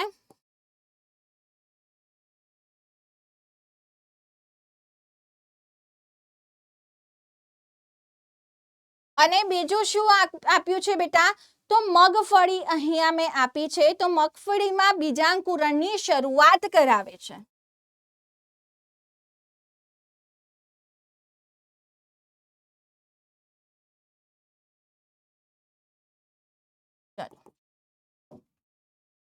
ઇથિલિન ઊંડા પાણીમાં ડાંગરના જે છોડ છે, તો ડાંગરના છોડમાં એક ગેસ છે, એના કારણે હવા ભરાશે તો આંતરગાંઠ જે છે, પર્ણદંડ છે, તેની લંબાઈ વધારશે, એને ફૂલાવશે અને જેથી કરીને ગેસિયસ છે તો એના કારણે શું થશે કે પર્ણ ઉપરની સપાટી રહેશે, પર્ણપ્રરોહ ઉપરના ભાગે રહેશે, જ્યાંથી પ્રકાશ સંશ્લેષણ થશે તો પાણીની બહાર રહેશે. મૂળની વૃદ્ધિ અને મૂળરોમ નિર્માણ. તો દીકરા, મૂળરોમ નિર્માણ ખાસ ધ્યાન રાખજો કે આ કંટ્રોલ છે, આમાં ઇથિલિન છે, તો જુઓ કેટલા બધા મૂળરોમ છે. ઇથિલિન અનાનસમાં બંને આવે, ઓક્સિન અને ઇથિલિન. ઇથિલિન જે છે પુષ્પસર્જનની શરૂઆતમાં ઉપયોગી છે. તો જુઓ, જ્યારે અનાનસ પૂછ્યું હોય એક્ઝામમાં MCQમાં તો ધ્યાન રાખજો, પુષ્પસર્જનની શરૂઆતમાં પાઇનેપલમાં પુષ્પસર્જનની શરૂઆતમાં ઇથિલિન આપ્યું છે અને ખાલી પુષ્પસર્જનમાં ઓક્સિન આપ્યું છે. બે ઓપ્શન હોય તો સમજી વિચારીને કરવાનું. આંબામાં તે પુષ્પસર્જન પ્રેરે છે, રાઈટ, જેથી વધારે કેરી આવી શકે. હવે ઘણી દેહ ધાર્મિક પ્રક્રિયાઓનું નિયમન કરે છે, એટલે તે સૌથી વધારે ઉપયોગી પીજીઆર છે. ઇથિલિનનો સ્ત્રોત તરીકે આપણે માર્કેટમાંથી શું વાપરીએ છીએ? ઇથિફોન વાપરીએ છીએ. જલીય દ્રાવણમાં તરત શોષણ પામે છે અને ધીરે ધીરે તેમાંથી ઇથિલિન મુક્ત કરે છે. કપાસ છે, ચેરી છે, અખરોટ છે, તેને પાતળું કરે છે. ટામેટા અને સફરજનમાં પરિપક્વતાનો વેગ વધારે છે. જ્યારે આપણે કાકડી જોઈએ તો આ મોસ્ટ આઈએમપી છે, આ ઘણી વાર પૂછાય છે. કાકડીમાં માદા પુષ્પોની સંખ્યામાં વધારો કોના કારણે થાય છે? તો ભાઈ ઇથિલિનના કારણે થાય છે. તો માદા પુષ્પ વધે એટલે કાકડીનું ઉત્પાદન વધશે. Last but not the least એ છે એબ્સિસિક એસિડ. પતન તેમજ સુષુપ્તાનું નિયમન. તો આપણામાં સ્ટ્રેસ હોર્મોન કયો છે? ચલો ફટાફટ કમેન્ટ કરો કે માણસમાં સ્ટ્રેસ હોર્મોન કયો છે? વનસ્પતિઓમાં સ્ટ્રેસ હોર્મોન છે એબ્સિસિક એસિડ. સામાન્ય રીતે વનસ્પતિ વૃદ્ધિ અવરોધક છે, ચયાપચયને અવરોધે છે અને બીજના અંકુરણને પણ તે શું કરે છે? અવરોધે છે, સુષુપ્તતા પ્રેરે છે. વનસ્પતિઓમાં એબ્સિસિક એસિડ જિબ્રેલિક એસિડ માટે વિરુદ્ધ પ્રતિરોધક ભૂમિકા ભજવે છે. જિબ્રેલિક એસિડ બીજાંકુરણ પ્રેરે છે અને એબ્સિસિક એસિડ બીજાંકુરણ અવરોધે છે. જ્યારે પણ વનસ્પતિમાં સ્ટ્રેસફુલ કન્ડિશન આવી, જેમ કે પાણી ઓછું છે, એબ્સિસિક એસિડ બનશે. સ્ટ્રેસ હોર્મોન છે, એબ્સિસિક એસિડ પર્ણરંધ્રો બંધ કરી દેશે. પાણી બહાર નહીં જઈ શકે, બાષ્પોત્સર્જન ઘટી જશે, તો ઓછા પાણીવાળી પરિસ્થિતિમાં વનસ્પતિ ટકી રહેશે. તો સ્ટ્રેસફુલ કન્ડિશનમાં ઉપયોગી છે. બીજનું વિકાસ, પરિપક્વતા, સુષુપ્તતા માટે ઉપયોગી છે અને બીજની સુષુપ્તતા પ્રેરીને બીજને શુષ્ક તેમજ વૃદ્ધિ માટે પ્રતિકૂળ પરિસ્થિતિથી બચાવે છે. તો બીજમાં સુષુપ્તતા પ્રેરા એ વનસ્પતિ માટે એકચ્યુઅલી બ્લેસિંગ છે, ઉપયોગી વસ્તુ છે. અને અધિસરમાં આવેલા વાયુરંધ્રોને બંધ કરવા પ્રેરિત કરે છે. વનસ્પતિઓને વિવિધ પ્રકારના તણાવ માટેની સહનશીલતામાં વધારો કરવાની ક્ષમતા આપે છે. આપેલા વિધાનો સંદર્ભે અસંગત પસંદ કરો. અચ્છા, તો મેં તમને કરાવી દીધો ક્વેશ્ચન. ચલો, વૃદ્ધિના માપન સંદર્ભે આપેલા વિધાનો વાંચો અને આમાં 3 વિધાનો આપ્યા છે, A, B અને C. તો હોમવર્કમાં ટ્રાય કરજો. બધી જ વસ્તુ મેં ભણાવી દીધી છે. ડન છે. વનસ્પતિ વૃદ્ધિ કેવી છે? તો નિરંતર છે અને અપરિમિત વૃદ્ધિ છે. ઓપન ફોર્મ ઓફ ગ્રોથ છે, રાઈટ. ચલો, કાર્યક્ષમતા સૂચક આંકને આપેલામાંથી કયા સમીકરણ દ્વારા લખી શકીએ છીએ? W1 = W0 e⁻RT.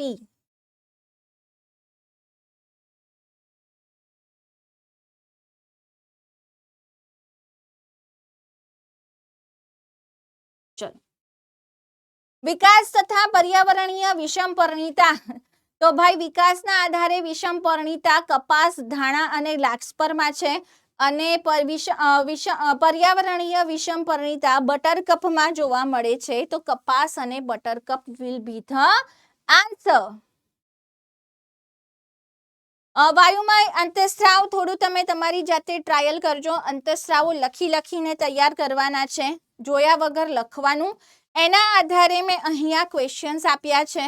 આમાં ટેબલ ફોર્મમાં પણ ક્વેશ્ચન ઘણી બધી વાર પૂછાય છે. તો ધીસ ઇઝ ઇમ્પોર્ટન્ટ પોઈન્ટ. બધા જ પીજીઆર છે એના એમસીક્યુ અહીંયા પૂછાય છે. અને દીકરા, આપણી એક વોટ્સએપ ચેનલ છે, PW ગુજરાતી વોટ્સએપ ચેનલ, જ્યાં તમને લેક્ચર રિલેટેડ ઘણા બધા નોટિફિકેશન મળશે, ક્લાસ નોટ્સ મળશે અને કોઈ પણ એક્ઝામની કોઈ અપડેટ આવી છે કે કોઈ ચેનલ ઉપર કોઈક નવી વસ્તુ થવાની છે, આ તમામ માહિતી મળે છે. તો તમે આમાં અચૂક અને અચૂક જોડાઈ જજો. તમારા ફ્રેન્ડ્સને પણ જોડજો, જેથી કરીને તમને આનો ફાયદો મળી શકે. અને આખું સેશન પૂરું કર્યું છે, રાઈટ.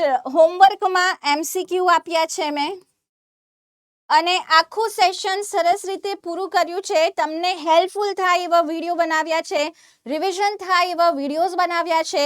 જો તમને પસંદ આવ્યા હોય, ગમ્યું હોય તો લાઈક કરી દેજો અને તમારા બધા ફ્રેન્ડ્સને પણ મોકલી દેજો, જેથી તેમને પણ આનો ફાયદો થાય. એક બાળક પોતાના 3 ફ્રેન્ડને પણ મોકલશે અને એમને આ વસ્તુ કહેશે તો એ લોકોના જીવનમાં પણ ફાયદો થશે. તો જુઓ ગુજરાતી બાળકોને આ કન્ટેન્ટથી કેટલો બધો આગળ જતા ફાયદો થશે, રાઈટ?